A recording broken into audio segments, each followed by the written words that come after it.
آپ صلی اللہ علیہ وسلم کی 4 بیٹیاں تھیں۔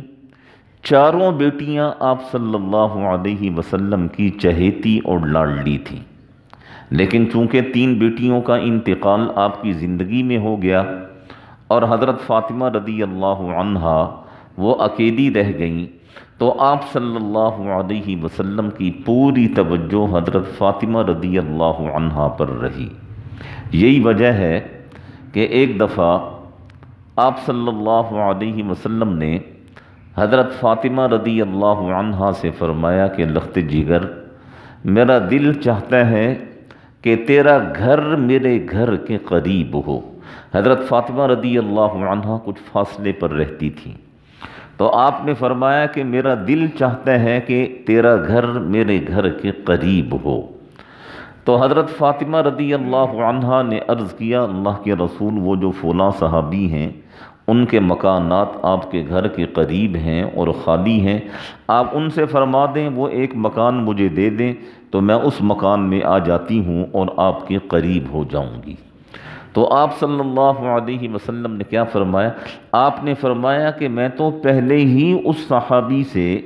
مکانات تبدیل کر چکا ہوں، اب مجھے شرم آتی ہے۔ اور جب اس صحابی رضی اللہ عنہ کو پتہ چلا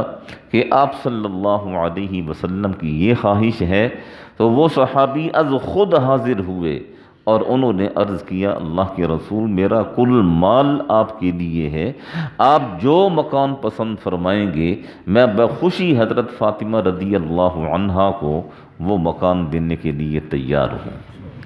اور یہ حضرت فاطمہ، یہ جو جمعے والے دن یہ جو جملہ پڑھا جاتا ہے،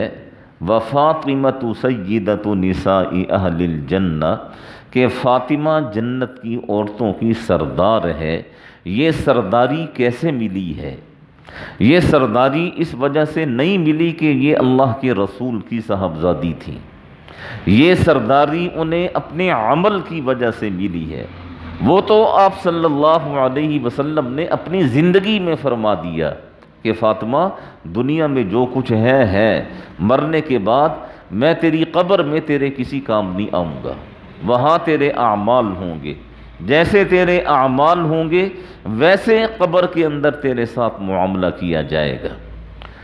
اور حضرت فاطمہ رضی اللہ عنہا جنہیں جنت کی عورتوں کا سردار کہا گیا، ان کا ایک بڑا خوبصورت چھوٹا سا واقعہ کتابوں میں ملتا ہے، وہ آپ بھائیوں کی خدمت میں عرض کرنا ہے۔ ایک دفعہ سخت سردیوں کی راتیں تھیں اور رات کے وقت عشاء کی نماز کے بعد حضرت فاطمہ رضی اللہ عنہا جب نماز سے فارغ ہوئیں تو نماز سے فارغ ہونے کے بعد آپ نوافل پڑھنے کے لیے کھڑی ہو گئی عشاء کی نماز کے بعد۔ اور آپ دوستوں کو معلوم ہے کہ سردیوں کی راتیں کتنی لمبی ہوا کرتی ہیں، تو حضرت فاطمہ رضی اللہ عنہا نے 2 نفل پڑھے، 4 پڑھے، اور آپ نے قرآن مجید کی تلاوت کرنا شروع کی، اور آپ کو اتنا مزہ آیا کہ آپ پڑھتی گئیں، پتہ ہی نہ چلا ساری رات بیت گئی۔ اور جب آپ کو پتہ چلا کہ صبح کا وقت ہوا چاہتا ہے تو آپ وہیں مصلی پہ بیٹھ کر رونے لگی، اور روتے روتے اللہ جل شانہ کی بارگاہ میں عرض کی کہ باری تعالی، تیری راتیں اتنی چھوٹی ہو گئی ہیں کہ میں نے عبادت شروع کی تو تیری رات ہی ختم ہو گئی، تیری رات ہی ختم ہو گئی۔ جنت کی سرداریاں ایسے نہیں ملی ہیں، یا جنت کے درجات ایسے نہیں ملیں گے، اس کے لیے میرے بھائیوں کچھ کرنا پڑے گا۔ کچھ کرنے سے مراد اللہ جل شانہ کی فرما برداری، اللہ جل شانہ کی اطاعت، اور نبی کے طریقے کے مطابق فرما برداری اور اطاعت۔ شریعت وہ نہیں ہے جو میں چاہتا ہوں، شریعت وہ نہیں ہے جو آپ چاہتے ہیں، شریعت تو وہ ہے جو اللہ کے رسول اس دنیا میں لائے، اور جو اللہ کے رسول نے اپنے صحابہ کرام کو سکھایا اور بتایا اور سمجھایا، اور صحابہ کرام اس طریقے کے اوپر چلے، وہ شریعت ہے۔ اور ہم لوگ تو فرض نماز سے چوک جاتے ہیں، وہاں تو حال یہ تھا کہ ساری ساری رات وہ نفلوں میں گزار دیتے تھے، اور سردیوں کی لمبی راتیں، اور جب یہ رات پوری ہونے کو آتی تھی تو پھر مصلے کے اوپر بیٹھ کر رویا کرتے تھے کہ ہائے ہم نے عبادت شروع کی اور رات ہی ختم ہو گئی، اور شکوے کے انداز میں کہا کہ باری تعالیٰ عجیب معاملہ ہے، میں تیری عبادت کے لیے بیٹھی ہوں اور تیری رات اتنی چھوٹی ہے کہ پتہ ہی نہیں چلا رات ختم ہو گئی۔ اور ہم لوگ ذرا اپنے آپ کو بھی تھوڑا سا دیکھ لیں کہ ہم لوگ کتنے پانی میں ہیں، اور ہم لوگ کس طریقے سے جنت میں جا پائیں گے۔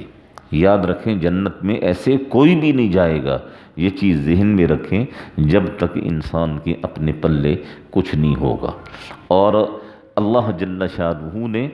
جتنے بھی فرائض ہمارے اوپر عائد کیے ہیں ان فرائض کی بھرپور ادائیگی نہیں ہوگی، اور ساتھ ساتھ نوافل کا ذوق اور شوق نہیں ہوگا، تو قیامت کے دن بڑے مشکل مرحلوں کا سامنا کرنا پڑ سکتا ہے۔ اور اپنی طرف سے انسان اپنا کھاتا پورا رکھے، فرائض کی ادائیگی پوری ہو، نوافل کا ذخیرہ انسان کے پاس ہو، پھر اللہ جل شانہ کی رحمت اور فضل اور کرم یہ اگر ہو گیا تو انسان کے لیے انشاءاللہ آسانیاں ہی آسانیاں ہیں، اور ادروائز انسان کے لیے پھر مشکلات کے پہاڑ ہیں، اور مشکلات کے پہاڑ بھی ایسے کہ ان مشکلات کو دیکھ کر جب انسان روئے گا، روتے روتے انسان کے یہ پانی والے آنسو ختم ہو جائیں گے، خون والے آنسو جاری ہو جائیں گے، لیکن کسی کو ترس نہیں آئے گا۔ آج وقت ہے رو دھو لیا جائے، عبادت کر لی جائے، اپنے آپ کو تھوڑا سا تھکا دیا جائے۔ یہ تھوڑا سا تھکنا اور تھوڑا سا رونا دھونا یہ ابد الآباد تک کی زندگی میں انشاءاللہ سہولت اور آسانی کا ذریعہ بنے گا۔ دعا فرمائیں اللہ جل شانہ ہم سب کو صحیح معنی میں سمجھنے کی، عمل کرنے کی توفیق نصیب فرمائے۔